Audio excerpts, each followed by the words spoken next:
What up? That's a good hat. Sorry, not shirt. That's a good hat. Damn, you have that, but you don't have the Eurofic? Which one? What hat am I wearing? Oh, God, That's right. Trent. Yeah. Dude, I've been in fucking the house for a week now, and like I definitely have COVID. I have literally every symptom of COVID. So what happened to the family? Well, for the people that didn't follow the last podcast, Boston was getting sick last podcast, and since then his family's been sick also with him. Yeah, so I think they got it first, and then I got it. They brought it home, and like I'm definitely the worst. Ariel is the second worst. Jackson seems like he's fully recovered now, but dude, every fucking symptom. It's been hard to sleep. It's been so bad. You know why? Because of who knows what the kidney issue is doing to you. Also, keep that in mind, right? Because you have more inflammation than normal people, but also the androgens. Apparently, androgens make us more susceptible to the damn virus. Well, no, I've been off everything, dude. That's why the weird thing. Yeah, but maybe the kidney issues make you more susceptible. So you haven't been going to the gym, leaving the house, nothing? No, I haven't trained in like 3 weeks. No way. 3 weeks? Why 3 weeks? Yeah, because I've been sick for 2 weeks. And like before that, I wasn't really, I don't know. I just wasn't going, but it's weird, dude. My weight still stays like 250. It's weird. It's hard to motivate yourself when you know you can't get the same gains, right? Dude, like I trained my ass off during this whole kidney failure thing, and I only could eat like 4 meals a day max on a good day, 3 to 4.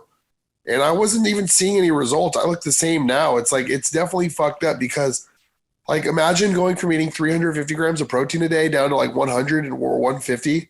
Like your body doesn't respond no matter how well you train. Yeah, and then you have all the inflammation and stuff like that as well. That's why I decided to just come off the drugs. I'm just doing a cc of sustanon a week. That's it. When do you start I know you're busy with the sickness, but when have you talked to the doctor about that daily dialysis stuff? Yeah, so that guy called me, and I can go down there anytime when I feel better, and he'll teach me the system. He'll show me the system, and we'll start doing that. But it's weird, dude. Like the Indian doctor, he said I'll have to do it 6 to 8 hours a day. This guy has like an advanced machine where he says he doesn't want me to do it when I sleep, but I only have to do it 2 hours a day. There are a lot of advancements on this stuff. It's real. Yeah, so 2 hours a day. It's a new machine. And he said it's just as good as having a kidney if you do it every day. The daily dialysis stuff. Remember, I read that long paper I think I sent to you. It was showing like double the improvements compared to those other dialysis methods. If it's 2 hours, man, that's awesome. I can't wait for you. I feel like I'm getting dialysis. I'm excited too. That's like me watching a movie, dude. Like Nothing. That's what he said. He was like, dude. He was like, do you have a TV in your room? I was like, hell yeah. He was like, just you could put the little dude. It's like a little machine. It's like this. That's how good these machines are now. They used to have to plumb it into your house. In Canada, their healthcare is so fucked. I have a buddy out there, dude. They had to plumb it into his house. He has this whole room. It's all into his walls and shit. And then over here in the States, it's a little machine. You can travel with it and everything. Canada's really hectic, man. But they love their healthcare, though. Do you notice whenever you ask them about it, it's shit, but then they always say they love it? It's really weird. You know who doesn't love it, though, is that guy that we had on the podcast, Andrew. You remember he had the kidney issues because he says like there's always a long wait. Yeah, Mike Wheels also complained about everybody that I know that's Canadian has problems with the healthcare system, but they just think that it would be horrible to have to get insurance and, pay for it yourself. Yeah. But anyway, I was going back on topic. So this week there's been a little bit of bodybuilding. So I know that you're tired, so maybe we won't spend the whole time, but we'll get through. We'll see how you feel. But so this week there was an interesting thing happened. I need you to explain it to me because I don't understand it. So basically, it seems that Sergio Oliva Jr. was going to attend the Chicago Pro. And then somebody, I think Nick Walker, It was Fouad. Or Fouad said that no, he's not attending. And then he made some Instagram posts. Nick Strength and Power took it over. And so it became a very popular thing. Then Sergio went on Palumbo's show. I don't know if you know that. Went on Palumbo's show for the first time in a long time and like talked about Fouad and stuff. And Palumbo sort of like snakily went in and then went back out. It's not obvious whether he offended him.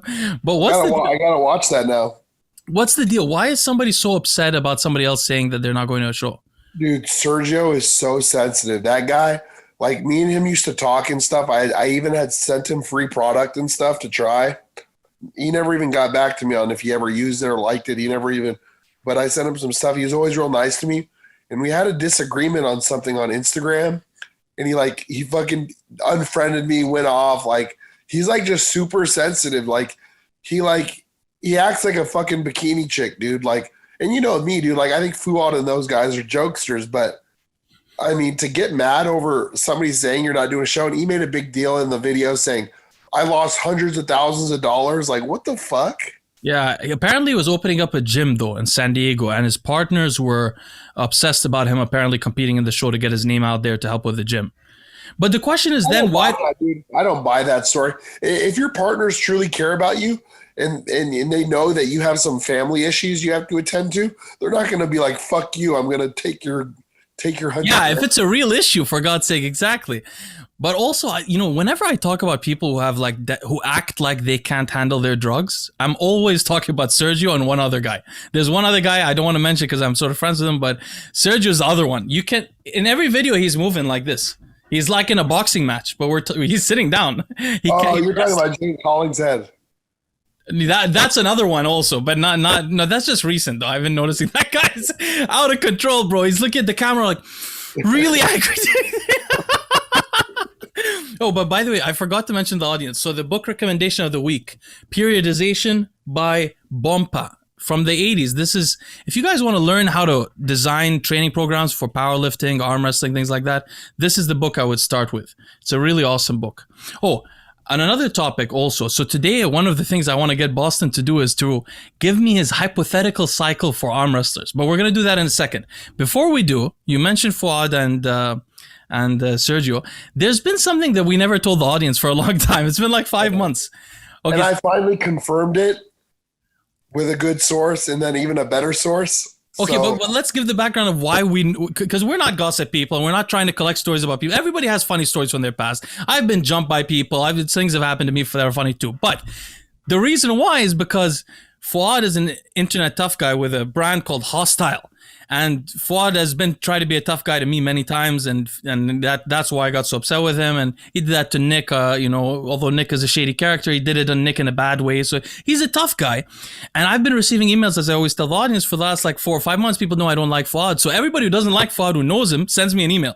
Like, bro, you got him. He's exactly like what you say. He goes to the gym, mean mugs everybody, 150-pound guys, looks at them angrily, really unfriendly, seems like want to fight with people. But I admit I've also received an email that said he used to be a bouncer back in the day, and so he was slightly tough or something like that. But anyway, so what's the story? So basically, Boston told me there's a funny story. He's definitely not tough. So anyways, so I got I got a message a while ago about Fouad. I thought it might have been a rumor. So I looked into it more because I didn't want to come on here and say something that wasn't true. And then I confirmed that it was true. So I was like, I got to say this shit. But anyways, and so he got knocked out, laid out, one punch knockout type of shit it was a boat party in Canada years ago. He got knocked out, like laid out completely. And I was asking about it. I'm like, what was it, like a fight? And the guy was like, no, it was literally like they got an altercation and the guy hit him once and Fouad was out. Well, apparently, listen, I've been having Dolce on this show recently. Apparently, there are people with weak jaws. So they get hit and they get knocked out easily. I thought he got punched and he didn't respond back. That would have been worse. But I guess he got knocked out. I don't know the full details, but I do know that he got mouthy with another bodybuilder who's a pro now. At the time, I don't think this guy was a pro bodybuilder, though now he is. Actually, I already said who it was. It was it was Zane Watson. Who's a good 212 bodybuilder. So Zane Watson, I guess at a pool party, him and Fouad had a confrontation, and I guess Fouad probably got in his face, and Zane hit him once, and he was out. That's really funny. He's also a 212 guy. That's really, really funny, actually. But anyway, it's funny because he kind of makes fun of 212. He does. He makes fun of all smaller people. That's funny. Anyway, okay. Moving past this, so we're going to go to our cycle. We're going to start our reviews. Let me remember how to share my screen. All right, here it is. So, you see my screen? Not yet. Oh, you don't? It's a black screen. Now I do. Okay, great. Okay, so we'll start with critique my cycle, but this is the thing this time, Boston. You know how I'm interested now in the theory of how to create top level super heavyweight arm wrestlers. Yeah. I wanted to show you some examples of this weird thing going on in arm wrestling the last 10 years that many people outside arm wrestling don't know about. I call it the leveling up of arm wrestlers. All right, so this is what I call arm wrestling leveling up. We'll begin with Devon Larratt, who just did this. Now, I don't have great pictures of Devon, but I want to show you what he used to look like recently. So this is Devon versus Michael Todd, the greatest American arm wrestler overall, and he's the greatest Canadian arm wrestler. This was probably a couple of years ago. You see Devon, he's a very tall guy, 6'6", but you see his arm size. Then he showed up to fight Michael a month ago or a couple of weeks ago in Dubai. Look at the difference in Devon. Devon gained about 60 pounds between those pictures, and he did it in like 8 months or so. You can see he's a little fat. He called it the pancake diet, but he did gain a lot of strength. It was unbelievable the change that happened to him. Now, that's not a very extreme example. Let's look at, unfortunately, he's young here, but he stayed skinny for a long time, quite skinny. This is Arsen Liliev, and he levels up. Holy shit. Yeah, that's what I'm talking about, leveling up. Now, watch Arsen here, leveled up versus Dmitry. Oh, this is slightly edited, I can see, but he really, that one is not edited. That's real. That's how he was. And this is Dmitry Trubin when he's young. Now, let's look at my friend Dmitry Trubin. He also leveled up. When he leveled up, they called him Optimus Prime. This is how Dmitry Trubin used to look. Couple of years, 2.5, 3 years later. Wow. That seems edited, the forearm on the left, but he really does look like that. This is me with Dmitry at the Arnold. That's Dmitry over there. Where are you at? That's me on the left. Oh. How long ago is that? That's 2018. Okay. So, okay, so that's Dmitry. I'm just going to show you a couple more. Oh, wait. Went back. So now let's go into let's look at Genadi. So Genadi was like this, younger, a little bit muscular. He was fat when he was an arm wrestler. Fat guy. And then leveled up. Leveled up, this took him the last year and a half. Okay, so you know who I think could be natural, though? Who? Is that guy that just beat Larry Wills.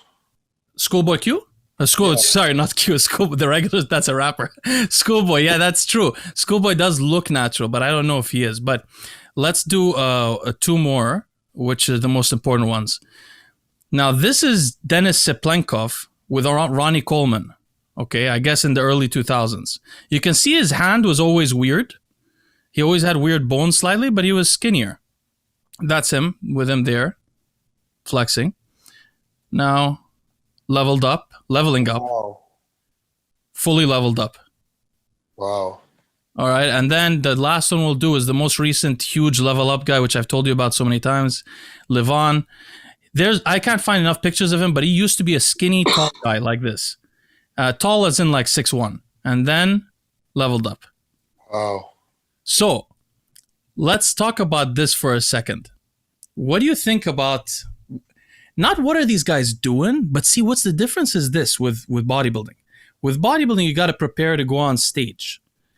I guess sort of the way you would think about it in arm wrestling is some of these guys, when they want to level up, I'm not talking about gear for arm wrestling, I'm talking about when they want to grow. They want to grow in such a way that they gain as much tendon and connective tissue and muscle as possible. They don't care that much about gaining fat because these guys are usually in the super heavyweights. So what they don't want to gain, obviously, is water in competition because it makes them have less endurance. What do you think these guys are doing that are making them gain? So Levan, for example, gained 150 at least pounds. He went from like around 200 to 350. But you notice that most of their gains are in their arms and their arms. They're not really like big chests or anything like that. No. So I mean, dude, I really think that they're running more of like a power lifter regimen, like high androgens, right? I mean, orals. They're obviously not dieting, obviously. So I would say high test, high Deca, and like some Anadrol or D-bol. Well, I can tell you one thing I know. Denis Cyplenkov, I hear through the grapevine from a trusted source, was on trenbolone for years straight before his kidneys failed recently. So his kidneys failed, or he needs dialysis? I think he had a replacement surgery, but he doesn't reveal the details. But he said he has a kidney issue. Oh. So he was like very regimented about his meals, extremely timing, sleep, naps during the day. I don't know if he used growth hormone, but I have all the feelings that he was a guy using 15 or more units. And I have the same feeling about Levan, that they use growth hormone and insulin. The way they grew is just weird. I know they use growth hormone. Right? Because I know I don't want to get into detail too much, but I know people that have done tested arm wrestling for drugs. And they didn't take any steroids, but they did take growth hormone because it's undetectable. No, I know they take it commonly, but so this is my question. What super cycle would you design for a guy who does not care about his health, comes to you and says, listen, I am a world level top competing arm wrestler. My problem is I'm not big enough or strong enough, but I'm in the super heavyweights. So I don't care how big I get. I have 2 years, Boston. I'm not going to compete. What should I do for 2 years? I'm going to keep my training the same. I'm not going to compete during that time, so you don't have to worry about me losing water or anything. How can I grow the most? I'm going to train my hands all day. I'll inject in my arms if you want. What should I take? I would say a gram of testcypionate a week. I would say 100 milligrams of test suspension pre-workout, pre-training for your arm wrestling tournaments. I would say about 600 to 800 mgs of Deca a week. And then I would switch to trend suspension as you get closer to your meet. Like 4 weeks out, you could remove the Deca because it'll still stay in your system and switch to like trend suspension. Definitely halo tested in the last few weeks, and definitely a little bit of anadrol. So to me, that would be the ultimate cycle for like somebody who's arm wrestling. So how about something like this? Oh, maybe I shouldn't reveal too many details so the other arm wrestlers don't get. Yeah, let's hear it. Let's hear what you think. Well, how about something like, not talking about doses, but in terms of drugs? So something like, first of all, I know I want Primo in there because it produces more red blood cell count than testosterone. So I want Primo in there. I want Equipoise in there. I don't know if I want DHB instead of Equipoise. I don't really know how well DHB fares or what it's really like exactly. So I want Primo as the base as well as Equipoise or DHB. Then I would put something like 350 or 300 of NPP for the joints. And then I don't know how much the doses would get to in the end of the Primo and the test and the EQ. But then I would add a small amount of Tren, like 20 milligrams, 25 milligrams a day on workout days, just to hit that progesterone pathway a bit further. And then I was thinking about injectable anadrol, because anadrol is so important and their liver is so important for strength people. So injectable anadrol on workout days with oral Anavar. So you get the DHT pathway on that one.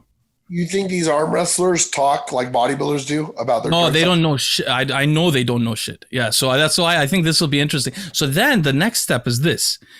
I was thinking something like, unless they have high blood sugars, if they don't, your Lantus 1 day or 2 days a week with high carbs those days, and then an every other day GH schedule with almost as much as they can afford. So like 10, yeah, 20. I think the growth hormone would be so good for the tendons and the joints. And for the size, to be able to do that mutation. Basically, they need to create like Nick Walker type mutations, but they don't really care about fat. So it's easier. Insulin would probably be bad. How so? Because they would get so pumped. Oh, yeah, for the workouts, of course. I know. I was thinking about that. The Lantus day, I don't know how pumped, if they'd be able to work out well or not. Oh, dude, they'd be so pumped. Yeah, interesting. They'd probably fatigue a lot faster. I know, that's what I was thinking. So it might not work with but you need maybe on off days. Maybe the Lantus, like on off days. I don't know if I told you, but I had a client that we experimented with that. We had him do Lantus on his off day from training, because what happened is we were doing the Lantus on his training day, and he was so bloated during the workout. I was like, you know what? Fuck that. What we'll do is we'll have you eat a fuckload of food on your off day prior to like a leg day, because we know you're not going to be working out all bloated. And dude, he slept, digested everything, and then trained after meal 1 the next day. That's amazing pumps. That might be a good idea to do it the day before the hardest day. Yeah, I agree. So we did this one. All right, so we got some questions here. So Plitch Fit says, I'm 6'1", 220 pounds, 15% body fat average, 32 years old, started training to gain muscle and cycle and to gain muscle and cycle. Started training to gain muscle and cycle at 30. All right, so he's 6'1". He's 32 years old. He started cycling at 30. He was put on HRT at 25 because he used to use opioids, so he doesn't care about being shut down. His following cycle is a kickstart to getting back in the gym after the lockdown. And he said, last training I ran 300 test, 300 prop, 300 trennies. Now he's going to run 500 test in anthate, 200 test prop, 300 primo, it's real, 400 trennies, 15 milligrams Superdrol pre-workout for the first 4 weeks. So, I like that cycle. Why prop instead? Do you like to mix the esters at the same time? Yeah, because he said as a kickstart because obviously he's probably PRT.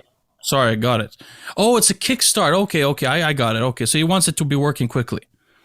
Yeah, and like combining those esters, I've always had really good results doing that. And that's why I know you said you're not a fan of Sustanon, and not a lot of people are because there's a lot of inflammation with real Sustanon. Yeah, inflammation. Yeah. But mixing like a test Cypionate or an Ente with test probe, I do a lot, and it does well with me. It does very well. But I really like this cycle, man. Like 400 Tren, 300 Primo, and then like a tiny bit of Superdrol where it's not really going to fucking fuck you up too bad, but it's going to give you enough strength in the gym, you know? Yeah. I mean, I wonder why use 15 milligrams of Superdrol pre-workout every workout for the first 4 weeks? Why not switch that out with Anavar on the less important workouts? So you have less liver taxation, less tachyphylaxis to the Superdrol drug, right? If you say you took 3 days a week Anavar and 2 days a week Superdrol. Well, it depends because Superdrol is very toxic, right? But it's a lot more anabolic, obviously, than Anavar. Yeah. But for strength gains, I mean. Oh, dude, for strength gains, Superdrol the shits on Anavar. No, I mean, I know it shits on it, but Anavar is the safest strength-gaining oral steroid other than, I guess, Turinabol, which I don't know. So I'll be honest, dude. I've trained like 500 people in my lifetime, and I've probably had 5 people ever run Superdrol. Only 5 out of like 500. And that's only because they asked me like, hey, I have Superdrol in hand. I want to use it. Can we add it? And I'm like, sure. I have, on the other hand, I've used injectable Superdrol quite a bit, and I really like that. How does it compare to injectable Anadrol? It doesn't fuck me up. It doesn't fuck with my digestion, and it doesn't fucking kill my appetite, and I get really good fullness and strength on it. Interesting. All right, we'll go to the next one. Badr Al Nimr, who's from my home country of the UAE. His last name means the lion. The tiger. And his first name means it was related to the moon. It's a cool name. Sounds like a warrior from an ancient century. Anyway, so he has a 10-week cycle. Weeks 1 through 5 are 200 milligrams test prop per week, 15 milligrams LGD, and 15 milligrams of MK677 oral. And then weeks 6 through 10, the next 5 weeks, he keeps the test the same at 200 milligrams, and he switches the SARMs into S23 and YK11. And he then takes 2 units of GH 6 days per week in the last 5 weeks. I think that means the last 5 weeks, the GH, because he repeated the test prop. Do you want to start or should I start? Let's see what you think about this. Well, first, I talked to him privately about it. He texted me about it. I mean, I think I was suggesting something else, but I think if you have HCG in and you're already getting your normal testosterone level, then maybe adding 200 milligrams of test prop would be fun. I don't know that much about LGD. I was actually going to be trialing it myself. It's quite liver toxic.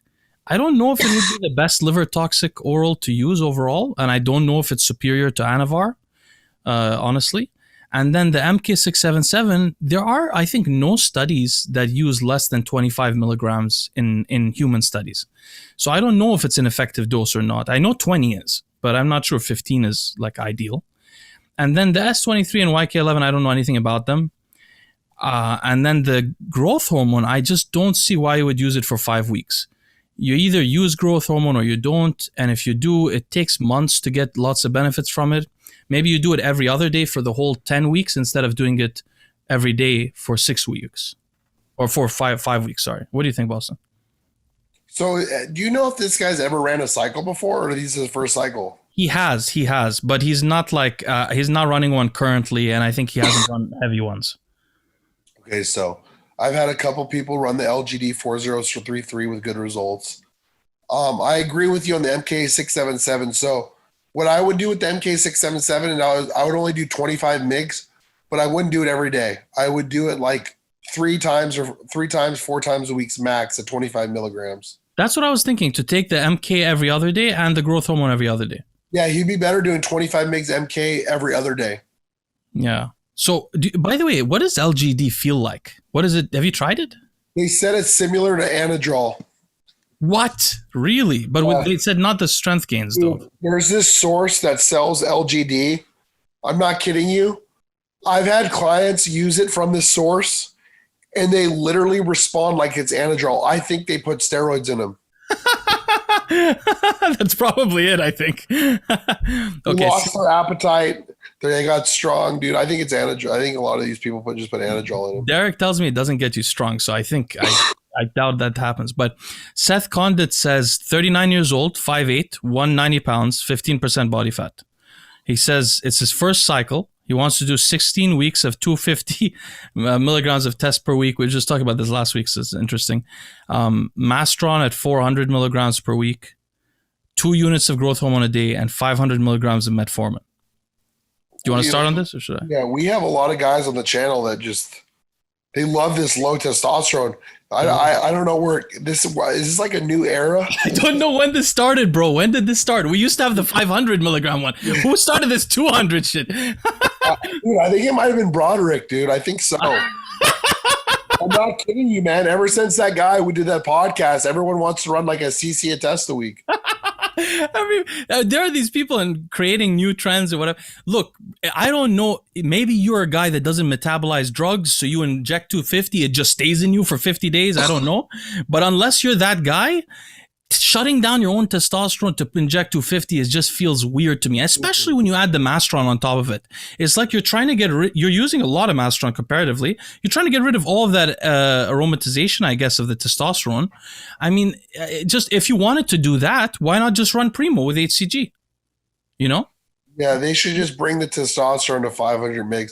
So 500 testosterone, 400 Mastron with 2 IUs of growth. And I mean, the metformin, I only use that in certain occasions, so I would have to know more. Like, is that sustained release or is that fast release? I'm assuming he's thinking I'm going to get insulin insensitive from the GH. I'm going to use metformin along with it, because a lot of people combine those two together these days, which may work. I don't know how well it works. Yeah, but 2 IUs, I don't think 2 IUs are really going to raise your blood sugar that much. Not that much, especially if you don't do it every day. I don't think I would rather do 4 units every other day than 2 units a day at the moment. This is my thoughts right now. From this cycle growth hormone, for instance, I'll have them do 6 weeks at like 5 IUs post workout, and then the next 6 weeks I'll have them do it before bed, and then the next 6 weeks I'll do it in the morning. I like to switch things up like that. So let's talk to Seth seriously. Seriously, Seth, if I were you, honestly, first of all, I would consider the health effects of what I'm doing. If you are willing to potentially affect your health, I would have included here not just metformin, but a blood pressure medication, an adrenaline blocker, empagliflozin, a few other things, more than metformin, to be honest. And second of all, I would then consider, why am I shutting off my gonadal production for 250 milligrams a week? Is it worth it? It's not. So use HCG and maybe combined with 500 milligrams of test, or if you don't want any estrogenic effects, you could use HCG and 600 milligrams of Primo or something like that with 200 milligrams of testosterone. You know what I mean? What do you think? Yeah, I agree with you completely, man. Like, I don't get this whole 250 test shit. Like, I don't understand. If you're on a cruise and you're trying to clean out, sure, but this, no way. So Gigio Micca from Italy, he says he rated the following cycle to restart after a few years off. Goal is lean bulk. Cheers from Italy. You should tell us where you're from in Italy. We're very interested in Italy. Okay, weeks 1 through 16, 500 milligrams test, 300. That's a reasonable ratio, I think. Yeah, And but then why does he do that shit for 16 weeks? Jesus. he's just this is a series. This is like a half year cycle. So weeks 1 through 4 use methyltren 20 milligrams a day. Not sure what oral to add. Only the last 4 weeks. So the first month he has an oral, and the last month he has an oral. There's 4 months, and he doesn't know which one to add the last month. So Trend, that's a terrible option. Fuck. is that oral? I thought that was injectable. Methyltren is an oral, and that's a lot, dude. Really? 20 mgs of methyltren? Fuck, dude. I had no idea methyltren was an oral this whole time. Dude, that shit at 20 mgs a day, this dude's going to be fucked up. Methylated trenbolone sounds horrendous. It sounds very aggressive. That's a lot, dude. That's a fuckload of. For instance, like they have methyltren injectable, Leo, but I only take like 1 or 2 milligrams pre-workout. This dude's taking 20 mgs orally. He's fucking nuts. So my first thoughts are, I feel like relying on orals, unless you have a reason to rely on them, I don't think there's a specific, like if you want an immediate acute effect, you can inject TNE, injectable testosterone, an hour before you work out, an hour and a half, works just as well as a pick-me-up for the workout. Or you could use Anavar, which is really, it is hepatotoxic, but less so. Or you could use Turinabol, which I've never used. I don't know much about, to be honest. But I feel like using only 500 milligrams of test and 300 milligrams of Mastron, and then wanting to use orals for 8 weeks, 4 weeks straight, and then another 4 weeks straight, I think that's like misprioritizing your... Like, why wouldn't you add 300 milligrams of Deca there?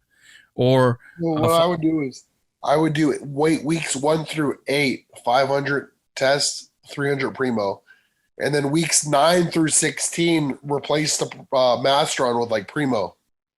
Yeah, but also you're still missing. You're not hitting a lot of different.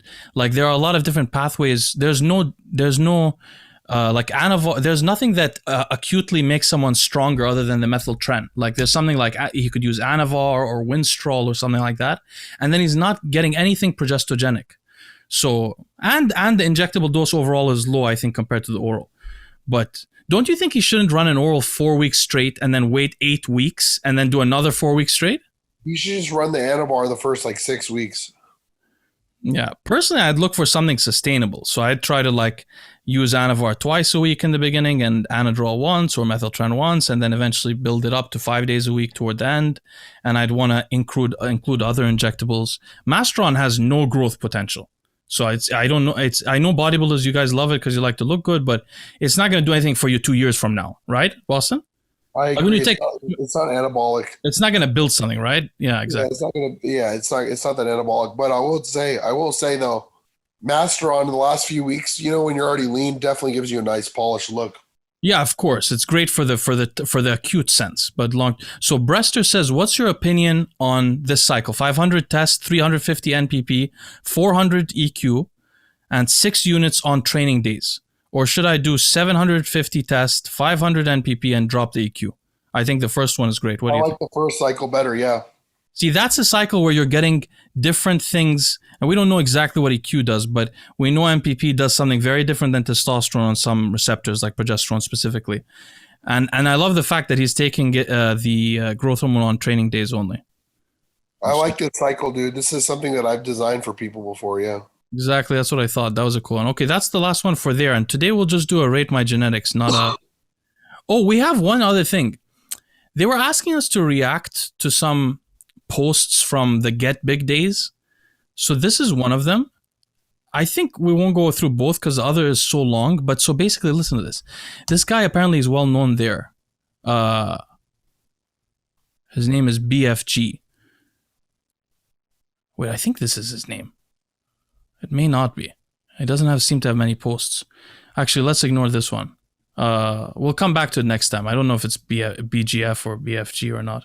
All right, we'll do the rate my genetics. So yeah, Leo, we won't mention any names, but did you look over that program I sent you last night? Yeah, I did. Yeah, of course. Well, those dosages were high, huh? The drug doses? The oral.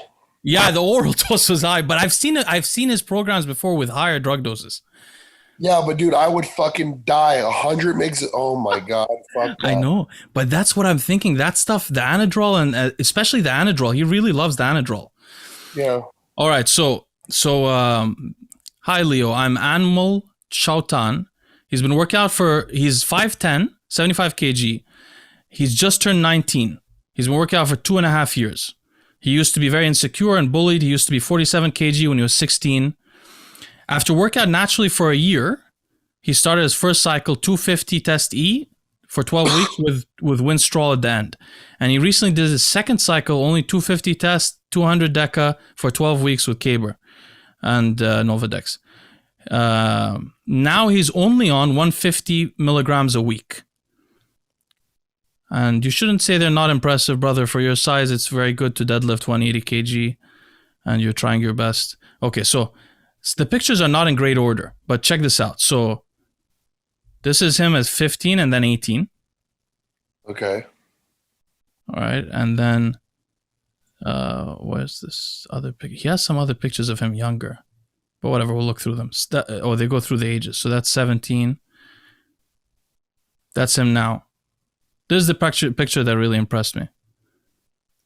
And 16. That's him now. Keep in mind, he's Indian, right? So Indians usually don't have as great muscle genetics. So this is quite impressive in my opinion. What do you think? I mean... Keep in mind, he's been running like 500 milligrams total. How old is he now? 19. Yeah, I would say he looks good for 19, but dude, that cycle is fucking terrible. Fuck. I know the cycle sucks, and he didn't take that much, and he runs 150 on the off season. And the thing is, he's Indian, and it's not that common to respond this well in my experience with Indians with that low androgen level. I don't know how well his muscle looks. Maybe you don't have like a greatly shaped muscle for bodybuilding. I don't know much about bodybuilding. Bodybuilding, you want really this tricep to hang very low. You want it to attach low so it's bigger. Things like that. And by the way, Boston, people were asking last time for us to comment on things like that. But I was going to say to the guy that you may have a future in it. Maybe you don't have the best genetics, but you certainly respond well for what you told us. But I always tell people, man, I say, when they email me, I say, you never know how good you can get until you try. Exactly. And to me, trying means being consistent for quite a few years and taking a good amount of drugs. I mean, that cycle is fucking pointless. That's what I'm saying. He did basically nothing with the cycle. He should have just stayed natural. That's what I was saying. So I'm saying if he responded like that, this is the type of guy that maybe wants to go ahead with it. Now let's look at Chris here. Unfortunately, these are a little long, so I'm going to try to summarize it. I read it before, but basically he's been training for 7 years, half-assing it for the first 4 years. Then he, in the last 4 years, he trained harder, and then the pictures are mostly pre-cycle, and then he did a cycle recently since the gyms opened up, I think. Yeah. All right. So let's look at basically the guy's been training for 4 years. Last 2 years has been taken pretty seriously, but mostly natural. And now he started going on cycle.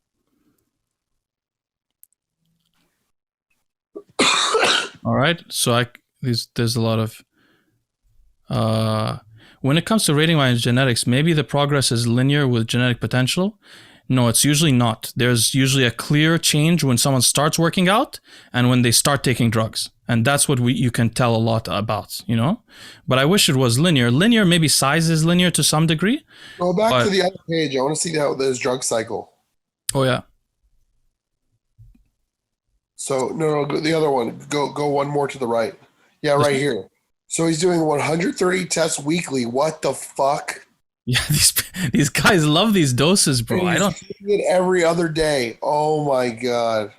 Wow, that's crazy. Yeah, let's see how this guy looks. So that's his TRT though, and he's saying he gets blood work a lot. But recently he did a cycle, like he did something. He did he said I was gonna run 550 towards the tail end. I was dedicated to transform my body, and he ran a 19-week cycle of 550 with Anavar 50.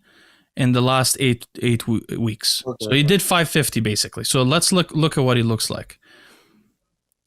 So this, I know it's a little hard to see here, but we're going to see more. For some reason, I have 2 pictures of every picture he sent me. Okay. This is after, I'm pretty sure this is after he... See, this is why it's interesting, Boston. He has legs. He has like a quad sweep. So you know he's training, right? Yeah, but Leo, let's be honest. For 7 years of training, this is achievable natural. Well, no. He was natural for most of the time. I think like he just did one cycle for, I guess, 19 weeks of 500 milligrams testosterone, which isn't that much, obviously. But I mean, but if you saw this guy in the gym, you wouldn't think he was on steroids. No, of course not. But not only, well, a lot of people on steroids don't look like they're on steroids, but look, like, for example, maybe he has like the bone structure for it. Yeah, it's like his structure is good, but dude, he has no muscle on him. Yeah, he doesn't gain muscle easily. You can't say, because he's already done a one cycle. It's just testosterone, but still, the response should have been like, yeah, that looks like somebody who's been training for a year with okay genetics without now. But the quads show he's really training, so that's why it leads me to believe. I wanted to tell this guy, like, I don't know for sure, but maybe you don't want to look for a career in being competitive on the stage or probably in strength sports also. Maybe you want to do it as a hobby, you know? He may be similar to me genetically. All right, so we'll go back here. I don't like giving bad news, but I think that one was probably save some time for the guy. Hey, Leo, hope all is well. He's natural with 8 years of experience. He's 26, 5'11", 180. His lifts are average. To get stronger and bigger, I'm not content. Okay, so this guy's, wait, how many years? 8 years. He's natural, though. He is natural, but still. Now, this is an interesting thing. I remember looking at this picture. He has a very good bicep peak. You can't buy that. You know? That's one thing that's interesting. So we can't tell how he would respond to drugs, right? Collen, you may be a guy who just responds very well. The first time you go on cycle, you respond very well. In which case, you probably wasted a few years and probably won't respond as well as you could have because of senescence of cells in the body. You can't grow as much as you get older. But my inclination is to say that you have poor genetics for gaining muscle and strength, unless you're not organizing your training well. So, for example, I deadlifted and squatted more than this in 11th grade, and I'd only been training for 1 year, and I am not gifted in strength. So it's just to keep in mind, you're probably not gifted, but maybe you're a hyper responder to androgens. But you do have great bicep peaks. Don't you think, Boston? The only thing that stands out on him is his biceps. Yeah. But otherwise, he could not work out. I'm surprised we have so many people that are natural that follow the podcast. Oh, we do, yeah. We also have a lot of people. See, I try to pick ones. This guy is Jeremy Park. He's a Korean guy. He has a very detailed explanation. Basically, he's been training for a lot of years. He follows the anabolic doc, a mistake, by the way. Oh, God. But he's a nice guy. I read through this Mr. Park last week, but we didn't get to it. He's never taken PEDs. He's done a local bodybuilding show in classic physique and placed 7th out of 9. He did the show 100% natural. I don't know where he lives because but look at this guy. He's natural. Natural, that's great. I know, bro. I couldn't put him last time because we had too many good genetic guys. I thought it was being overkill, but look at this guy. Yeah, dude. Good genetics. Holy shit. Hard work probably, and great genetics. So this is a guy that probably should continue doing what he's doing, right? He should be on drugs.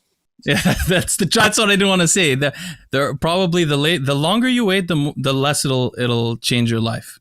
Okay, that's Jeremy. I'm trying to open this one. Here we go. Okay. So he says, basically, he used to go to the gym. He's 36 years old. He's been going on and off for a while. He recently did calisthenics for a while. He lost a bunch of weight, and then he regained some muscle. That's the full story. This was him when he was fat recently, 240, I think, 224 pounds. Then he did just running and calisthenics. Now, keep in mind, he used to work out before. So, this is an interesting question. He's on TRT 100 milligrams. This is the interesting thing. He went on TRT and RAD, the SARM, and went to competition, I think. Yeah. He went to compete on like literally TRT. And then there's him on 325 test. Crazy, huh? Leo, I think your channel has made people take less drugs. It's too little drugs, but I've never heard of this, dude. Like prepping on 300 mgs a test. Like what? yeah, that's crazy. I mean, this guy is gutsy, but he's got some. I mean, even if he's got muscle memory and everything, we all gain muscle easier after we gained it the first time. But I think this is a crazy response to the drugs. Yeah, 100%. 100%. Right? Yeah. Okay. So I was right on that. I mean, obviously he needs to make a lot of improvements, but for that little of drugs, yeah. I know, right? He has some genetics. Okay. I missed you last week to, what's his name? His name is Nicholas. But basically, he says his pictures, he was on 150 milligrams of test E, and he had a motorbike accident, and he wants to know, and now he's studying genetics in his bachelor's degree. Congratulations, Nicholas. Okay, so this guy didn't tell us much, but he uses androgens. He's in his bachelor's degree, so he can't be older than 25 probably. I thought this guy was a genetic talent. I didn't think we should talk about it before because it was too obvious, but good genetics. He's a thick guy, yeah, very good genetics. Even if he did a lot of steroids by that age, it's still very good genetics. Very good genetics, I agree. And we'll do one last one. His name is Shady. So in Arabic, Shady means the person who sings well. And Deeb actually is my dog's name. It means wolf. But it sounds funny in English, Shady. So Shady's here. He's a 23-year-old natural Syrian bodybuilder. He's not used steroids. He's went to contests. He's 5'8". He lives in Canada. Check the his Instagram. Someone wants to follow him. The Shaden, whatever. You guys can see it. Look at this. He's natural and Arab. How tall is he? 5'8", which means above average in bodybuilding, apparently. Yeah, for natural, he's good. He must be. I mean, who knows, Shady, if you're a good responder to steroids, but you develop muscle very easily for natural. Most naturals, he's young too. Yeah, really young, 23. Most naturals, Shady, can't become like this, even if they try very hard. Most naturals can't, and especially keeping your low body fat as a natural. That's one of the hardest things, and I think it's one of the things that makes certain bodybuilders like Dexter Jackson have better longevity and be able to use drugs differently because they don't gain so much fat. You know. All right, I'll stop the sharing here. How you doing? Good to see you again. That was a long cycle critique. We'll go through some questions. Okay, so I was going to ask you, Leo. Do you think when I get on dialysis, you think I've been feeling shitty for so long that it's become normal where I feel normal, and then when I get on dialysis, I'm going to be like, holy shit? Yeah, I really do. I think maybe in the beginning you weren't feeling anything. Actually, I don't know. You may have been feeling something, but I'm sure now that you have to be. You might just not notice it. You probably have brain fog, not clear thinking, low energy. What the doctor said is your body becomes accustomed to it. That's what he said. Like your body gets used to it. But I'm hoping that I'm going to get like a big strength increase when I get on dialysis, because when your kidneys are actually failing, I heard your strength takes a shit, which mine did. Yeah.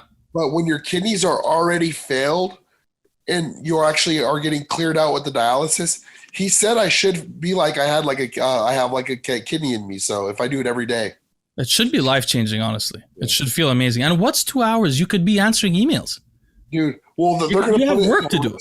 He said, "Oh, that's another thing." He goes, "You have really good veins."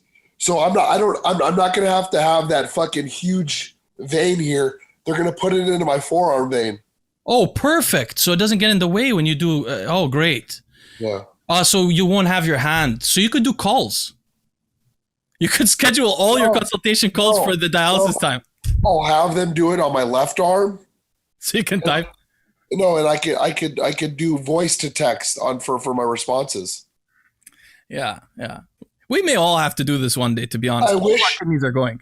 I wish they would do it on my chest, but I guess it's very unhealthy. No, you don't want that one, bro. That's a horrible one. Well, dude, there's a lot of people that are on Facebook that for some reason they like showing their stories of them in the dialysis center, and a lot of them have it on their chest. It goes up into their neck. Bro, dialysis centers are so depressing. I've been to one before. It's like, I don't know why, because everybody there is just, it's a routine, you know? They go like 3 days a week. They don't like going there. So the vibe is just like everybody wants to get out of there. And there's usually not young people there. Well, I won't have to deal with that because I'll be doing it at home. Yeah. I know, that's such an advantage. All right, so Scott Dennis from 2 weeks ago. Ask a question. He says, since he takes no drugs, he didn't say that. But since he takes no drugs, he said, what should be my next cycle? You guys know the deal. I saw that. If Scott was to ask me his honest advice on, because he already has a coach and shit, but if he was to ask me his honest advice, I'd have him run a grandma test, like test SIP or testinente.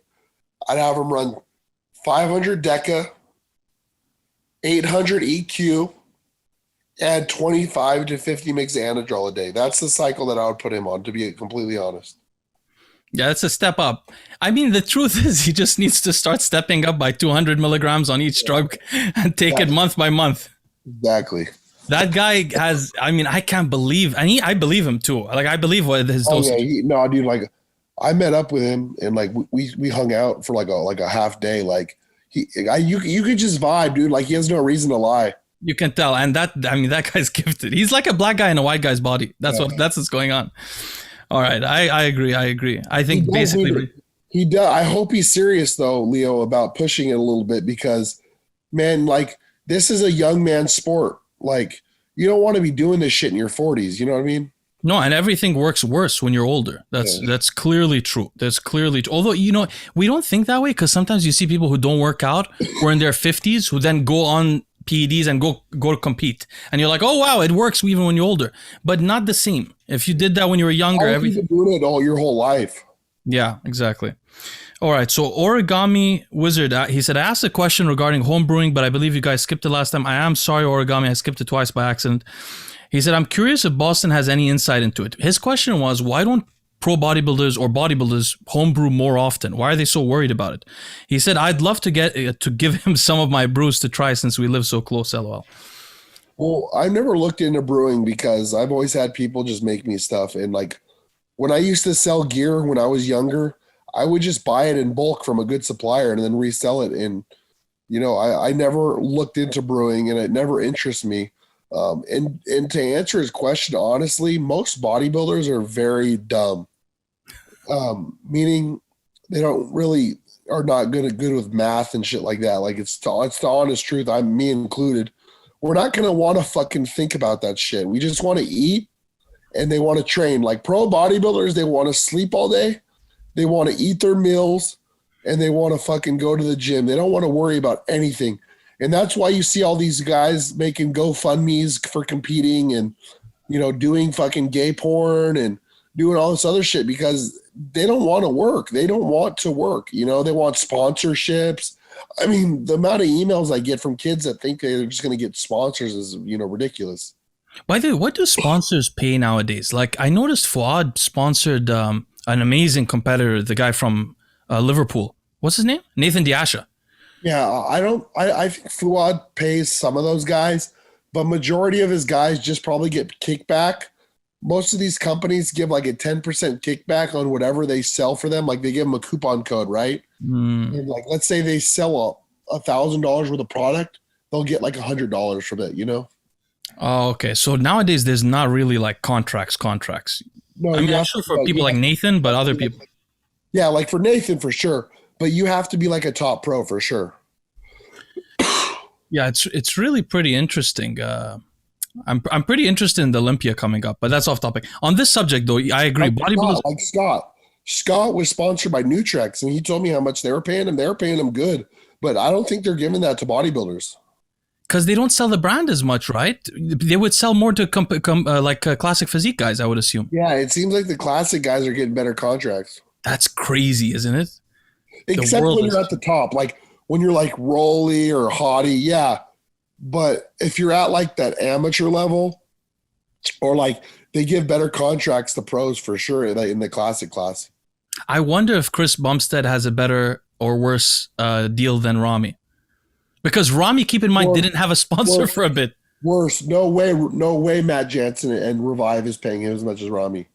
Matt Jansen sponsored Chris Bumstead? That's who his company is, Revive, yes. Way. Oh, wow. So they must be doing well with his marketing. Oh, incredible. But they're not getting paid near as much as Rami, not even close. Yeah, I think usually for homebrewing, people have to really, either two things. You have to be so neurotic about what's put in your drugs, and you can't afford pharmaceutical. So you want to go make it yourself, which very few people are like that. I've never even met anybody like that. Yeah, I'm neurotic. I didn't think of that. And then the second thing is you have to be really poor, because test is really cheap. You know, like Jason Blaha, for example, probably learned how to homebrew because it was expensive, and he always talks about that. But I think overall, now there is a subreddit I saw in the comment section, guys. You can check a subreddit on homebrewing. There's something there. All right, Adolf says, oh, this is pretty funny. So Adolf, apparently his name is Adolf, number one, which is interesting. But second of all, he has no picture on his Instagram, okay? So Adolf says, what's the best test to Deca ratio to minimize side effects? Is it 2-to-1? But then Bort replies to him, and Bort has a picture. And Bort says, I believe in this. And then Adolf responds, you're natural, right? No way you take steroids and are that size unless you have bad genetics. So it's a little argument. The guy tried to help the other guy responded, he has no picture. He's like, you don't take steroids. Anyway, what do you think the best? I think the ratio depends on how much you're using, right? I'm usually 2-to-1. Like, I'm usually like 800 tests, 400 Deca. Yeah. Yeah, but Deca doesn't, I think that it doesn't get much more useful after like 700 or 800. No, it doesn't. No, it doesn't. Not at all. Test does, though. Test, you can 100%, continue. 100%. Yeah, so the ratio has to break up at some point. Okay. Well, your buddy, Tyjan Clark and Tony Huge think you can run like 3 grams of Deca. Tyan uses just Deca. I don't know if it does work, bro. I really don't. I mean, I haven't seen any huge people come I wouldn't even try it. I don't think Tony runs Deca, though. I don't know what Tony does exactly. They didn't experiment. They only ran Deca. But by the way, I wanted to add to that brewing thing, dude. Imagine me brewing with my OCD. Dude, it would be so bad. And you're talking about bodybuilders having calculation issues. Like, often bodybuilders inject the whole insulin pin when they're told 0.10 or 0.1. So imagine when they were brewing, what would happen? There would be some chaotic stuff. Like if I was brewing a batch and it crashed, or like I had to waste product, dude, it would ruin my whole year. Like there's no, like my OCD would take over. Actually, that's really funny. That's really funny. Now that I know Boston some more, it's really funny to imagine this, actually. So, couple more. So, Damon asked you, Boston, about DNP and Yohimbine. He said, from my understanding, if you take Yohimbine and there's an insulin spike, it would negate the effects of it. However, in theory, in my head, if I were on DNP, and it would block carbs from being absorbed, and thus making Yohimbine even more effective for extended duration. Is there any sense to this? Thanks, Leo. I hate Yohimbine. I fucking hate that stuff. It gives me the cold chills. Isn't it just an adrenaline thing, adrenaline agonist or something like that? I don't know. It's supposed to help sex drive, but dude, it gives me the cold chills. So I don't even know how to answer that question. I don't know what Yohimbine does exactly. If it's adrenergic, then it'll not blunt the effects of insulin, but it'll speed up your metabolism of the glucose. But I don't really know, to be honest, what the drug does myself. I thought Boston might know. Every time, because Tony Huge sent me a fat burner with that in there. And every time I've ever used Yohimbi, I just feel like shit. Yeah, I think it has adrenaline activities. Antler asked, he asked a cycle about T-bol, but I just want to ask you, Boston, how do you use Turinabol or T-bol? What does it feel like? I've never tried it before.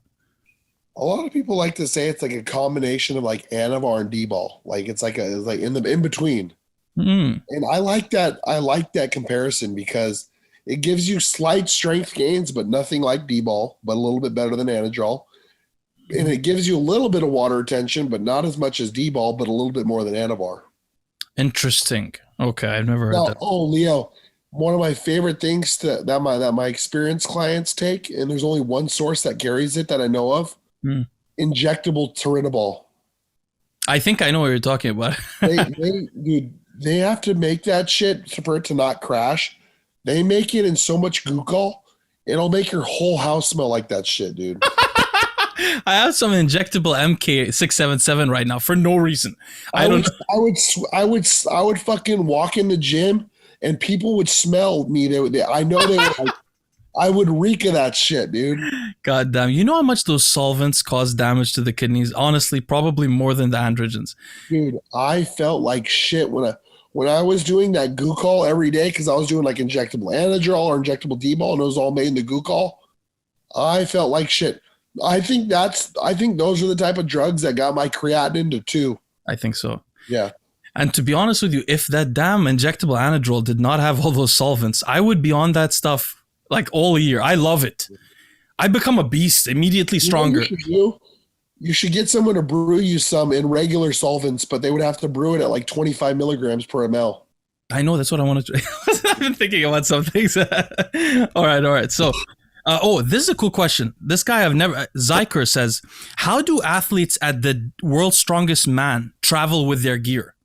Okay, what are your experiences about people traveling with gear, or like going to a show? Do they have it prepared for them? Do they ship it? This is a great question. This goes to show you how idiotic I was when I was a young kid. So me and Ariella, we did long distance relationship, because across the country, dude, this is no joke. Across the country, and we used to fly back and forth, right? And I was so OCD about not missing a shot, eating all my meals and all this shit, right? Dude, I would pack all my shit, my Synthol. I would fly with like 12 vials of steroids, because this is back then when I was taking like massive amounts. I would travel with all my gear, all my Synthol, all my needles, my growth hormone and my insulin would be in a container, and I would put it all in a trash bag, bro. and I would put it in my check bag. Get a load of this, Leo. Get a load of this. Every time I flew, they would leave the package saying, "We checked your bag." My God, really? They took my steroids out, dude, and they fucking put them back. So then, this happened all the time. Because when you fly across the country, they always check your bag and they leave a notice saying, "We went through your stuff." Not once did they ever take anything. So I asked my buddy who works for TSA, I'm like, "Dude, what the fuck?" He was like, "When we open your bag, we have 15 to 20 seconds to look for guns and explosives. And that's it. Everything else they put back." Fascinating. I had no idea. But what do people normally... That's a crazy story, by the way. I can't believe you put it in a trash bag of all things, too. That's what I would do. I would put all my drugs, and then I would put my little cold little pack with my growth hormone, and I would put it in a trash bag. That's fucking crazy. But what do you hear about people doing for competitions? Like when that's what they do. They put it in their check bag. Really? 100%, all of them. Okay. I get that question so often. So yeah, that's a really interesting topic. Ariella had fucking Anavar and Primo. I'm like, "Babe, you got to put that in your check bag." She's like, she forgot, dude. She had it in her purse, and I'm not kidding you. They didn't say anything, dude. She walked onto the plane with Primo and Anavar. Well, that they can't test on site. Like they probably don't have testers for that there. But you would think that downstairs. But so the first time I discovered this myself, I had no idea. Wondering my whole life, what do they do in competitions? I went to the Arnold with some powerlifters and arm wrestlers, and I get there. Now in my mind, I had just taken whatever I needed. So I just took like some long esters, and I was like, "Damn, I won't have any orals." These were the days when I was like you, boss, to take all kinds of stuff for no reason, So I went to the competition, and this famous powerlifter I was with, he was next door to me. So I arrived. They're like, "Oh, come over to the room and stuff." I go over. I was like, "Hey, bud, do you have any do you guys have, because the West Side Barbells here in Ohio? Do we know anybody? Do you have any orals? I need some Anadrol." Then he was like, "No, I got a bunch of Dianabol though." He just took like a bottle. He had like a whole bottle of Dianabol. He's like, "That's all I brought with me. I didn't have anything else." So he just brought it in the airplane. Then I was like, "Oh, damn.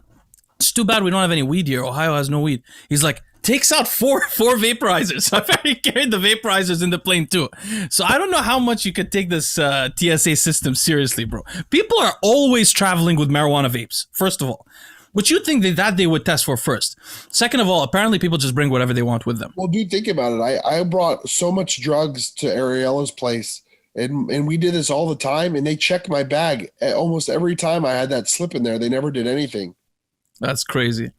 But I think that some other people will mail stuff to the place that they're going to. Okay, so if you're super paranoid, you can mail it to the hotel and they'll hold it for you.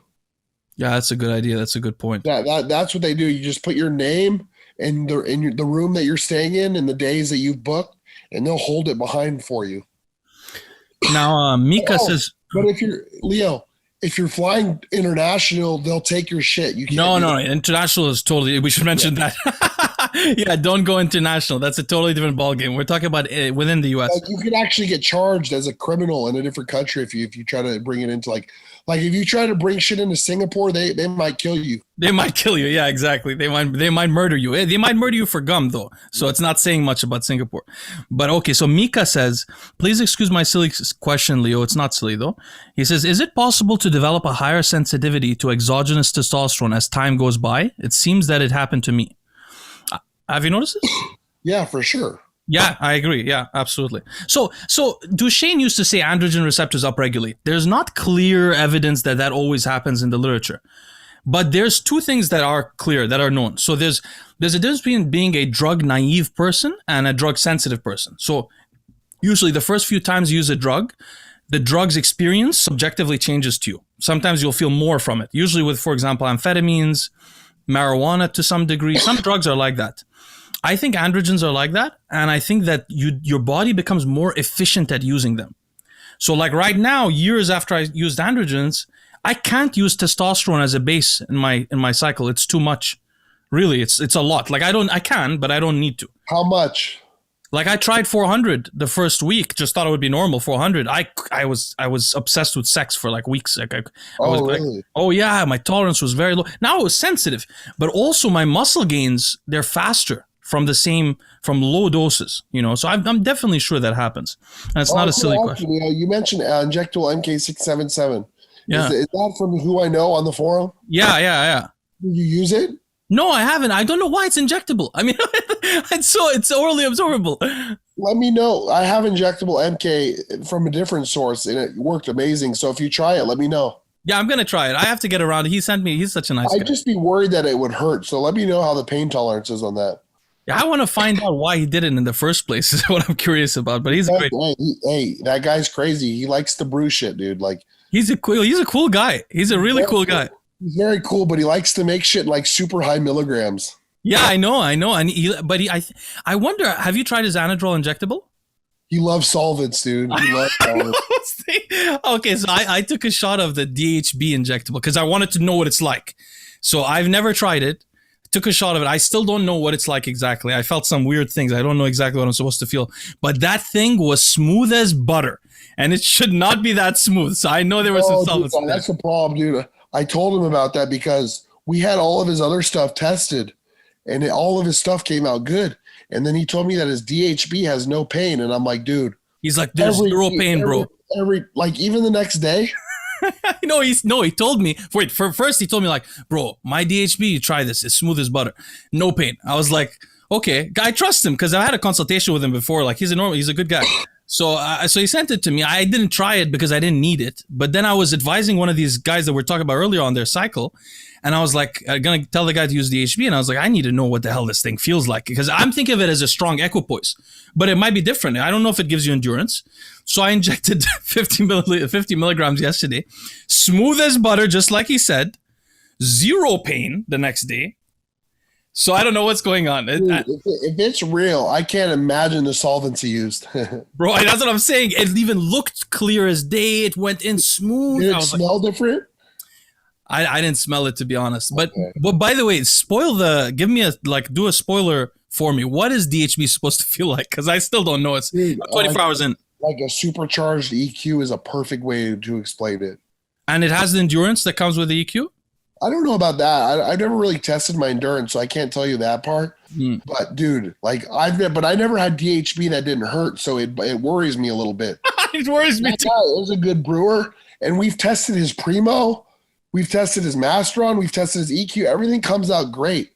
So I can't see why it would be, but he tells me it's because he uses a bunch of solvents, which kind of scares me. No, I know there's solvent. I know. I'm worried too. It's good that you're getting scared about this stuff too.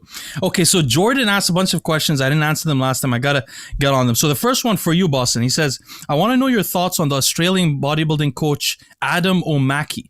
Have you heard of him? Wait, that guy? Yes, dude, he's the worst. Yeah, I thought he knew. What's up with him? Got me blocked. He blocked you too? Yeah, so he's like the biggest egotistical guy in you said Australia, right? Yeah, Australia. Everyone over there hates him. He's like the hated coach. Oh, he's Fouad of Australia. Yeah. Okay, so he also says, what could be the cause of high A1C test with low fasting blood glucose? No recent changes in diet. So his question for the audience to know is this. There's a test called the HbA1c. It's a test of how much glucose, sugar, your red blood cells in your blood contain. And the test is interesting because you can do your fasting glucose in the morning, but that just tells you your glucose at one time of day. And it could be influenced a lot by your stress or other things. Your A1C gives your average glucose for a 3-month cycle because your red blood cell lasts 3 months. So his question is, why would I have a high average glucose but a low fasting glucose? Well, it could be because you're eating a lot during the day. So you have a lot of sugar in your blood throughout the day, whether your insulin is working or not. And in the morning, either you said you have a normal one, either you're insulin sensitive or the beginning stages of hyperinsulinemia, meaning your insulin is overshooting the glucose, so you end up with low, or you could have a cortisol spike or some stress that morning. So that's the answer to his question. Sorry, I know it was a little detailed, but he asked a couple of times.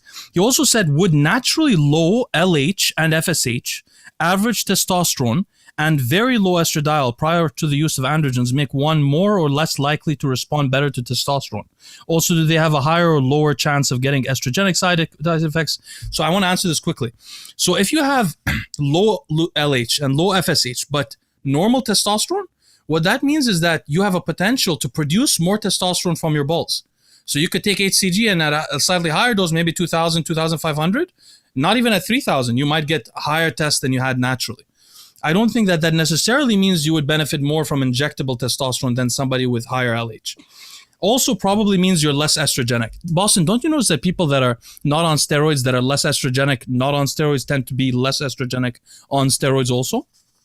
Yeah, 100%. Right? Yeah, that's pretty consistent. All right, so mental hypertrophy says a few questions for you guys. Number 1, what cycle or compound gave you the best sense of well-being, i.e. happiness, confidence, energy, or even a nootropic benefit? You don't notice anything in your brain. Oxycodone. No, but really, you don't notice anything happening in your brain. Don't you notice when you take a Dianabol that you have a good mood? No, dude, like drugs don't affect me mentally at all. Like That's insane. Like nothing. But I tell you what, when I took that oxycodone, I was fucking feeling good, dude. All right, I'm gonna answer this. So for me, it used to be 400 milligrams. Now I would say something like HCG. I'm not going to do doses. HCG, testosterone, Proviron sometimes in the morning, like a low dose, like every other day, and Dianabol. But Dianabol made me feel good and look like a water buffalo woman, basically. So it's not great for me, to be honest. I've heard so many people say that about D-bol that it puts them in like a Europhic mood. Yeah, but like it zones them out, I heard. No, for me, it's like a really nice antidepressant, short-term acute effect. Like I get in a great mood. I want to go lift. I want to talk to you after we lift. I want to go to eat with you after we lift. I have a great time with you. I become very friendly. Actually makes me want to puke. Dianabol? Any orals that well, because of my kidneys, I think. I wonder exactly. I was about to say, imagine how long it's been the kidneys and we didn't realize. Dude, my creatinine, when I did my creatinine test with Tony Huge. This is before I used any of the pre-workout injectables. This was in 2017. This is before I used like TNE and Gucol and injectable Anadrol and all that shit. Like I used like a little bit of it, but not much. My creatinine, and I was on a lot of gear, dude, like a lot of steroids, but just not the toxic shit, like the glucol. My creatinine was 1.37, but I was also 270 pounds. Wow, that's a great. Yeah, mine was close. Mine was 1.2 when I was 240 or not as much. I was 270, and it was in range. My GFR was like 84. I mean, no, that creatinine is at that size was great. Yeah, so and that was me taking a ton of drugs, but none of the glucol shit, you know? But brother, this is the thing. We can always look back in our life. I love the way you look at it. You look at it like a detective. Instead of some people look back and say, oh, if I only didn't do that. Well, the thing is, life is a journey. We're always learning. You can't perfect it because you learn it as you go. But, other people listening to us right now can learn the lessons from what happened to you, and your coaching clients can learn the lessons. And I could use it for my coaching, and like I said, like, my clients, I never have them take like toxic shit like that. Like very, like if I have them do injectable orals, you were always concerned. Yeah, you're always conservative with them, but the difference now is you have a familiarity with like kidneys, with ultrasounds, with doctors, with like details, really details. Yeah, I mean, the biggest reason why I've always been a concern with my clients is I don't want to be that guy like Shelby Starnes that's known for fucking people's health up. Like is that the guy that trains women, the bald guy? Yeah. So if I'm gonna harm myself, whatever, I'm gonna take responsibility for that, but I would fucking be so fucking devastated if I fuck with somebody else's health. You know what I mean? So that's another reason why I don't. I'll prescribe what I think is necessary for the goal before I feel like this is just in too much excess where it's going to eventually hurt them. You know what I mean? But yeah, I mean, dude, by the way, we got to do that thing that Blue Taylor wants to do. Yeah. So we're gonna have Blue. We could have Blue next week and then Bo the week after. Yep. But there's another point, which is I hope our audience always understands. Boston didn't always use drugs for the effect. Like often, because I've been following Boston for many years, he often used drugs to find out, just like, what does this feel like? What does this do? So when you're a person that explores drugs, you're gonna hurt yourself. But that doesn't mean that you were trying to use them correctly the whole time and you hurt yourself. It means you were pushing the fold to figure it out. I was experimenting with it, yeah. I mean, if you didn't experiment with it, literally the whole world would know less about what happens at max dose. We never knew. You're the only person who went on camera, said the max dose. I mean, Rich did a little bit also, but I found it funny that right when I came out with that video, everyone was like, you're going to get arrested for being open about your steroid use. And then they saw how much attention it brought to me. And then Rich Piana started doing videos with Rick Drayson. That's true, yeah. Now everyone's doing fucking videos. I've actually even heard like someone commented like Boston started doing this after Rich. And I was like, that's not true. No, Boston started this. This all started there. Exactly. Yeah. All right. So the second question he says is, given everyone has an individualized and unique response to different compounds, would you recommend a willing person to experiment with a variety of compounds for a certain amount of time to assess their side effects and benefits? Or is it just a waste of time and more effective to stick with the tried and true anabolics? I think that there's a point at testing certain things. Like some people, like we talk about nandrolone side effects, some people don't feel them much, So and nandrolone isn't that unhealthy. Like trenbolone's unhealthy, but also some people don't feel trenbolone as much as other people do. So it's worthwhile to test some things. Like the problem is if you run too many drugs at once, you don't know what's giving you the side effects. Exactly. So it's always important to try one addition and then wait and then remove it and try another thing. You know what I mean?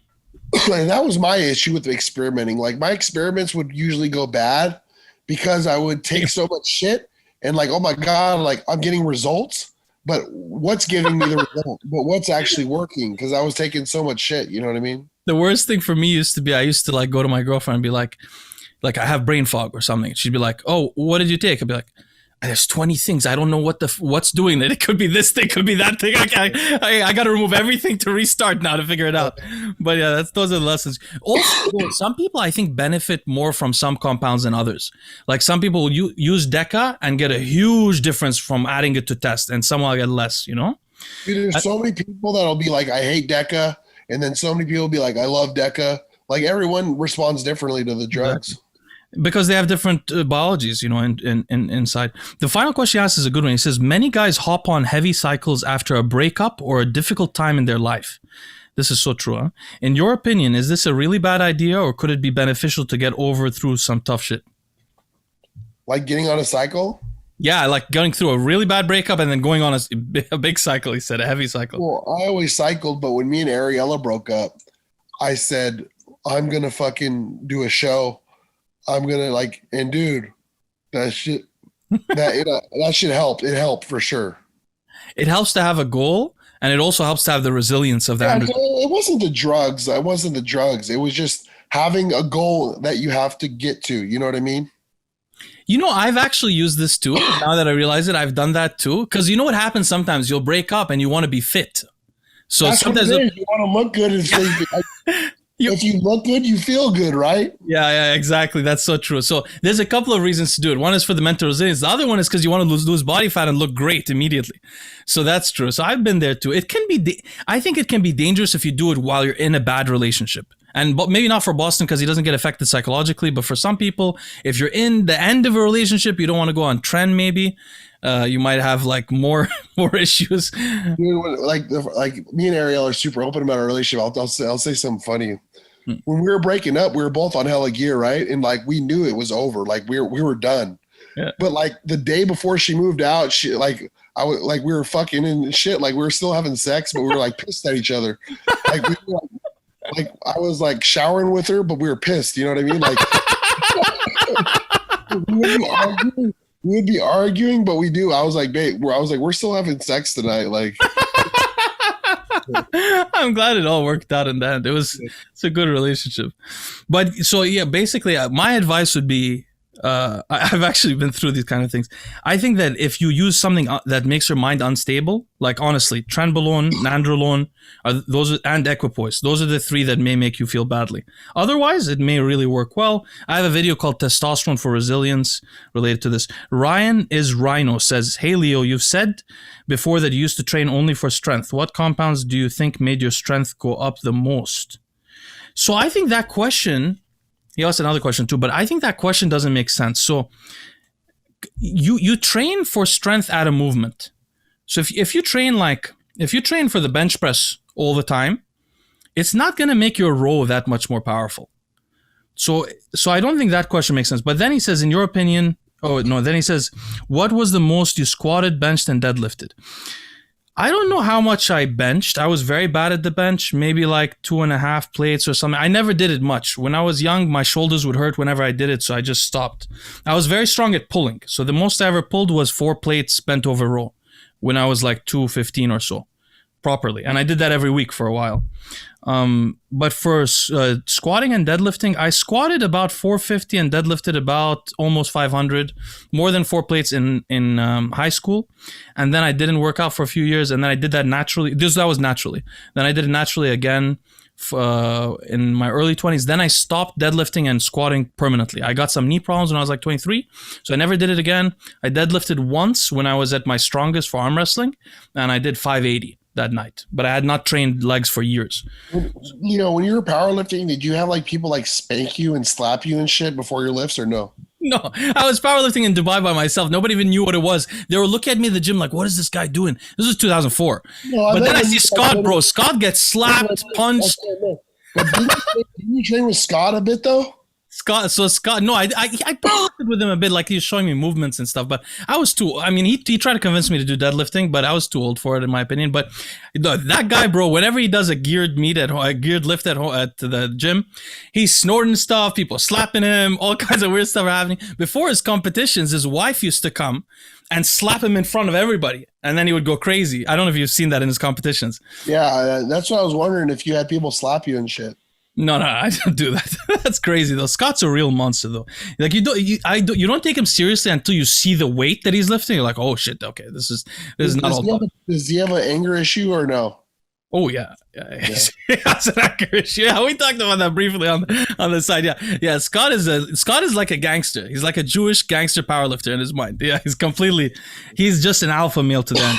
All right, so David Lamam says, can I use 23andMe to determine if I will be Ronnie Coleman? I realize this is a joke, but you probably can realize if you're not going to be Ronnie Coleman. There's enough SNPs. 23andMe won't tell you, but there are some websites that do it. I don't know how well they do it. I'm going to make my own with Derek soon, but there are enough SNPs on 23andMe's genotype data. They only do 60 to 70% of your total genome.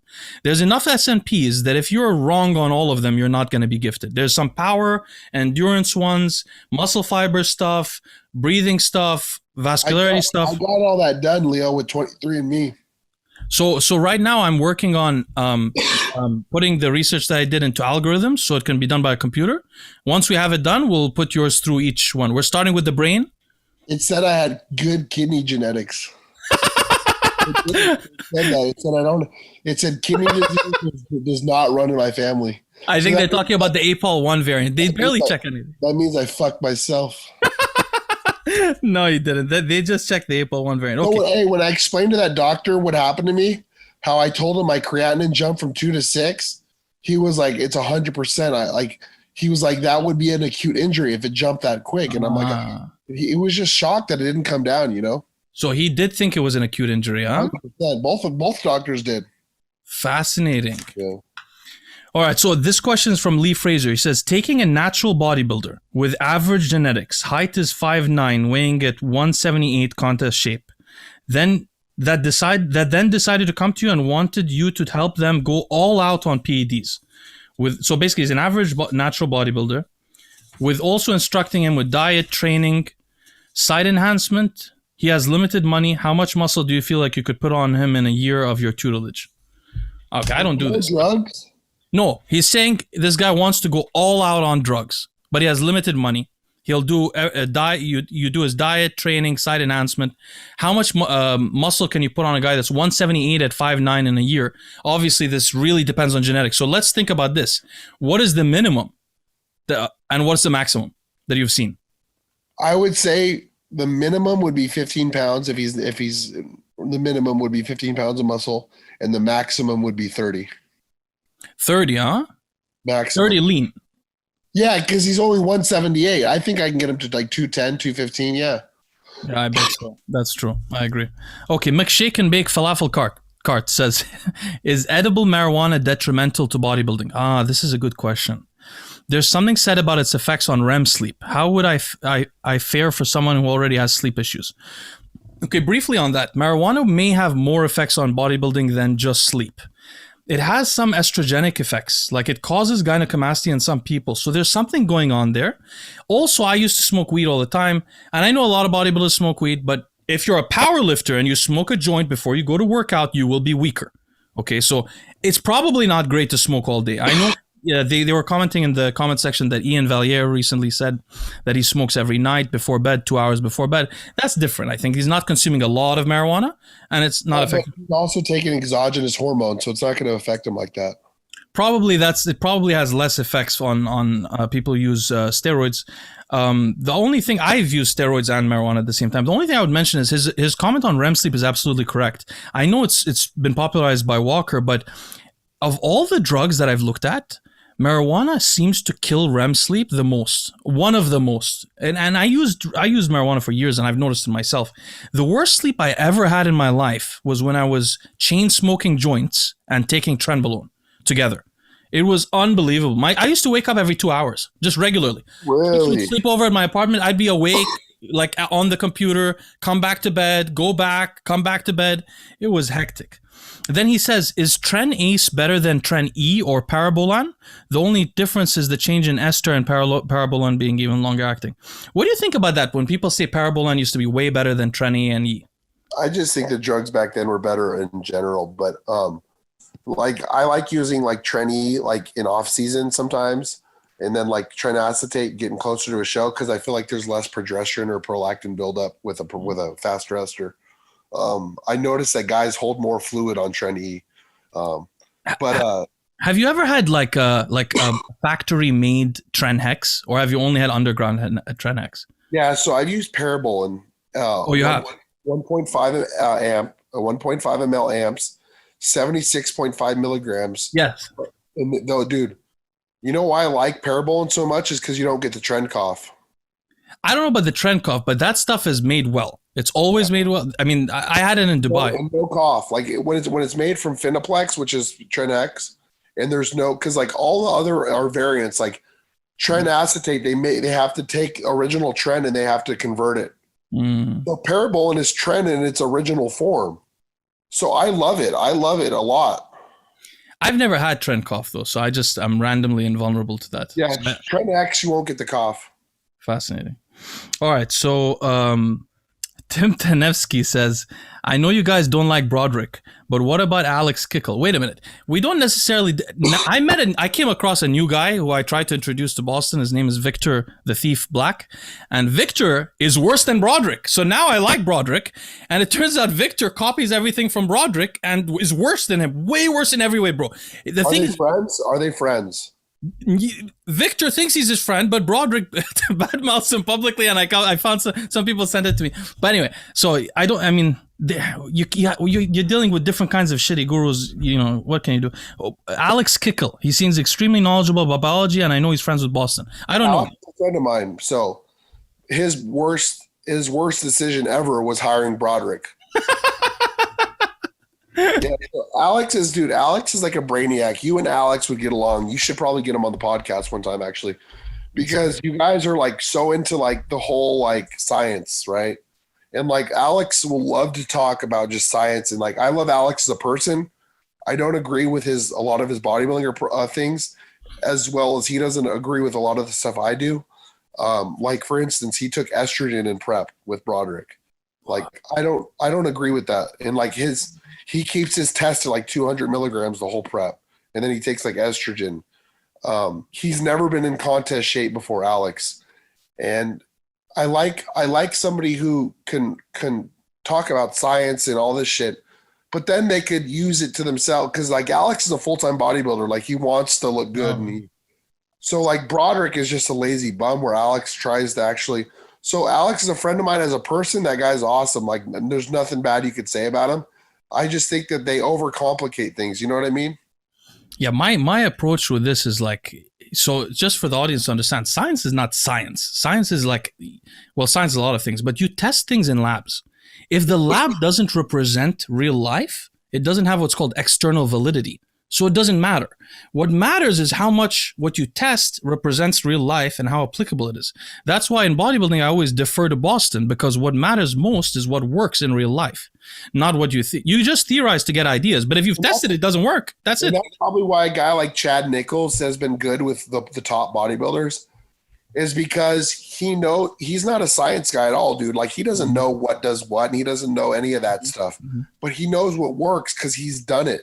So I'd rather work with a coach that has experience firsthand with results than a guy that has tried everything, looks average, but just knows a bunch of shit on the internet. You know what I mean?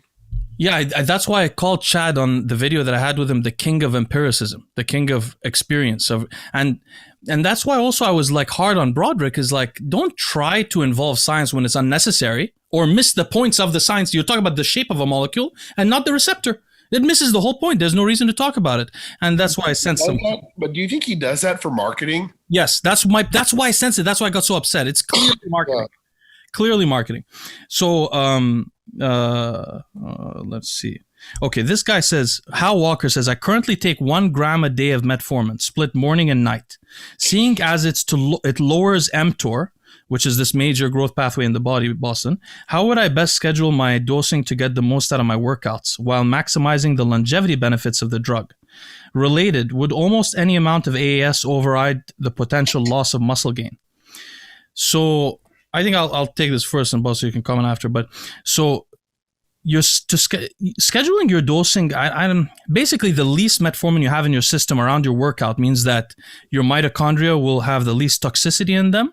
They'll be able to benefit the most from the workout, and you'll have the least lactic acid during the workout.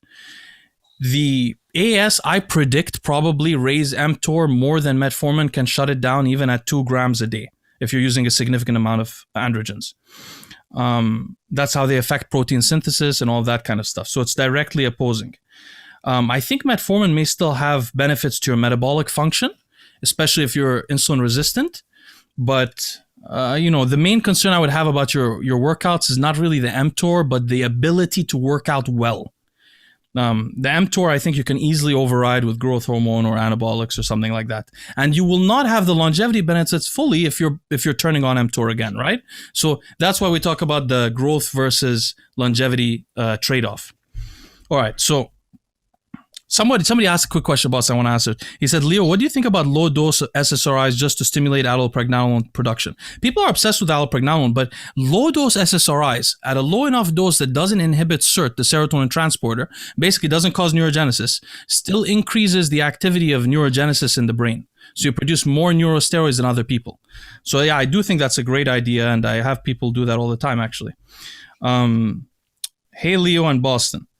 Brandon B. Fit asked this. He says, the lowering of IGF-1 by... these are sort of sciencey ones. The lowering of IGF-1 by SERMs, like Nolvadex, is it something we should be concerned about if the goal is putting as much size as possible? I don't think so. What do you think, Boston? I don't think that it's going to lower it. When you're taking growth hormone, that's not going to do anything. Yeah, right. People used to take Novadex daily. These Arab guys still do, and they take everything under the sun, and they're huge. There's no way. There's no way. It's just like the same concept as people say, "Oh, metformin is going to crush your IGF levels." it like doesn't. how much you're using exogenous, growth hormone. Yes, exactly. I agree. And he said also, would you recommend low dose naltrexone for bodybuilders? Boston, I don't know if do we talk about that? The naltrexone. Low dose what? Naltrexone. Have you heard about that before? Never heard of it. So naltrexone is the opioid receptor blocker, and they give it to heroin addicts, alcoholics when they're going off. So if they try to get high, they can't get high. At 50 milligrams, but at 4.5 milligrams, it's been tried. It's called low dose naltrexone therapy. It doesn't totally block the receptors, the opioid receptors, blocks them a little bit, causes them to upregulate, but also reduces inflammation in the body a little bit, and reduces and improves the immune function. Interestingly. So I've tried this myself for now like 3 months or so. It has minor benefits. I absolutely would think bodybuilders should use it, and I think all athletes should probably use it. Why, Boston, by the way? Because your endorphins that are released after you go to the gym, those are the natural agonists of the opioid receptors. So if you upregulate them, you feel less pain. It's a pharmaceutical drug? Yeah. It has minor effects. You barely notice you're taking it. Somebody wanted to ask you this. What's your, one of those guys that I know, what's your thoughts on Wellbutrin? Oh, yeah. Somebody was asking about that too. I love Wellbutrin. He said he mixed it with ephedrine or something, and it gave him like a europhic feeling. Yeah, that's for sure. Because ephedrine has effects on adrenaline and dopamine, and Wellbutrin is a dopamine receptor. So basically, your two cells in your brain, one of them might have dopamine, communicates to the other one. Wellbutrin stops the other one from letting go of the dopamine, so it keeps it, and it does that to adrenaline also. So it's going to enhance the effects of. What's Wellbutrin prescribed for? For depression or for smoking cessation. Yeah, he said he loved it. He combined it with like ephedra and shit, and he said he loved it. It's actually an excellent PED for bodybuilders, to be honest with you. It will drive instead of taking amphetamine, which is more extreme, Wellbutrin is an awesome way to guide your habituating and drive and all that kind of stuff. It helps you like focus?